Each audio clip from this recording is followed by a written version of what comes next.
إن قرآن الفجر كان مشهودا.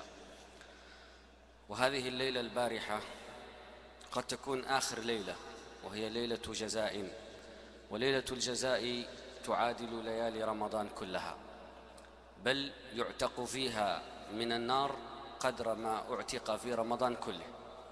يقول النبي صلى الله عليه وسلم: إن لله في كل ليلة من رمضان عتقاء، فإذا كان آخر ليلة من رمضان عتق فيها قدر ما عتق في رمضان كله، بما في ليلة القدر.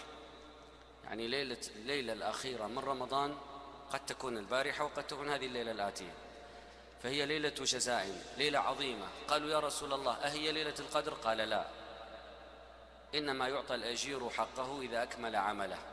فهذه آخر ليلة كانت البارحة، أو هذه الليلة القادمة إذا أكمل رمضان 30 يوما، وربما يكون هذا اليوم آخر فجر. لذلك نريد أن نودع رمضان بالاستغفار. كل الفرائض ينبغي أن تختم بالاستغفار. الرسالة، وهي الرسالة، أمر الله الرسول صلى الله عليه وسلم أن يختمها بالاستغفار، فقال سبحانه وتعالى: إذا جاء نصر الله والفتح ورأيت الناس يدخلون في دين الله أفواجا فسبح بحمد ربك واستغفره إنه كان توابا. هذه السورة جاءت لنعي النبي صلى الله عليه وسلم، وفيها أمر له أن يختم رسالته وحياته بالاستغفار والتسبيح. كذلك الصلاة إذا انتهينا نستغفر، كذلك الصوم يختم بالاستغفار.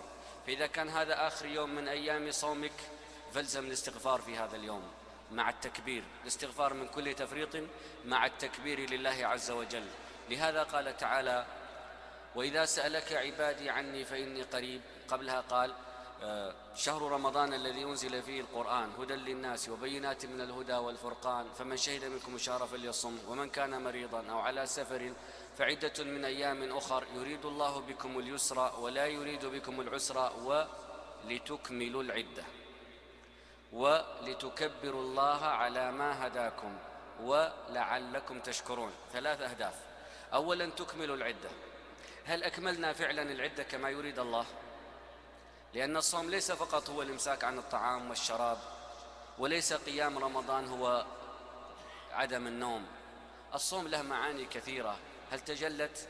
إذن إكمال العدة يحتاج إلى استغفار.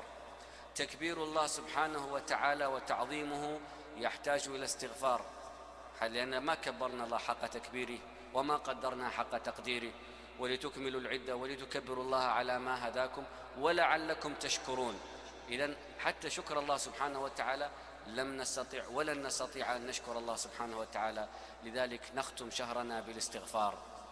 ما هو أفضل الاستغفار؟ عندك الاستغفار دبر كل صلاة، وعندك الاستغفار في كل وقت وكل حين، وأفضل الاستغفار ما جمع مع التسبيح. نادى في الظلمات أن لا إله إلا أنت سبحانك إني كنت من الظالمين. هذا الدعاء وفيه استغفار. كذلك سيد استغفار: اللهم أنت ربي لا إله إلا أنت خلقتني وأنا أبغى منك أيها الأخ وأيتها الأخت. تبدأ الآن من أول يوم من رمضان. شوف، أول يوم من رمضان تستغفر منه، تستغفر من صلاتك فيه، تستغفر من صيامك فيه، تستغفر من لو حصل خطأ أو نقص أو تقصير. عديت اليوم الأول تجيب اليوم الثاني تستغفر، اليوم الثالث تستغفر، اليوم الرابع تستغفر، أنهيت العشرة الأولى تجيب العشرة الثانية تستغفر. عند كل يوم تقف عنده: هذا اليوم رقم كذا، اللهم إني أستغفرك من صلاتي ذاك اليوم، أستغفرك من صيامي ذاك اليوم، أستغفرك من لساني ذاك اليوم، أستغفرك من نظراتي ذاك اليوم، أستغفرك من عديت اليوم حتى توصل ليوم 29 يومك هذا وأنت تستغفر. عسى الله أن يلحقك بمن اعتقوا في رمضان، لأن من مر عليه رمضان ولم يعتق من النار خسر.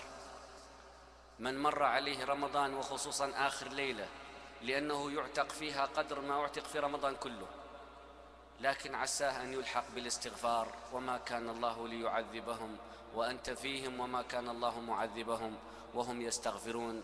الاستغفار سبب فتح أبواب السماء، فقلت استغفروا ربكم إنه كان غفارا يرسل السماء عليكم مدرارا ويمددكم بأموال وبنين ويجعل لكم جنات ويجعل لكم أنهارا. الاستغفار هو ختم قبول العمل. إذا أردت أن يقبل الله عملك فاستغفر. لذلك قال الله جل وعلا: فاعلم أنه لا إله إلا الله واستغفر لذنبك. لماذا قال استغفر لذنبك بعد العلم أنه لا إله إلا الله؟ هل لا إله إلا الله ذنب حتى يقول بعدها استغفر لذنبك؟ وقال فاعلم أنه لا إله إلا الله.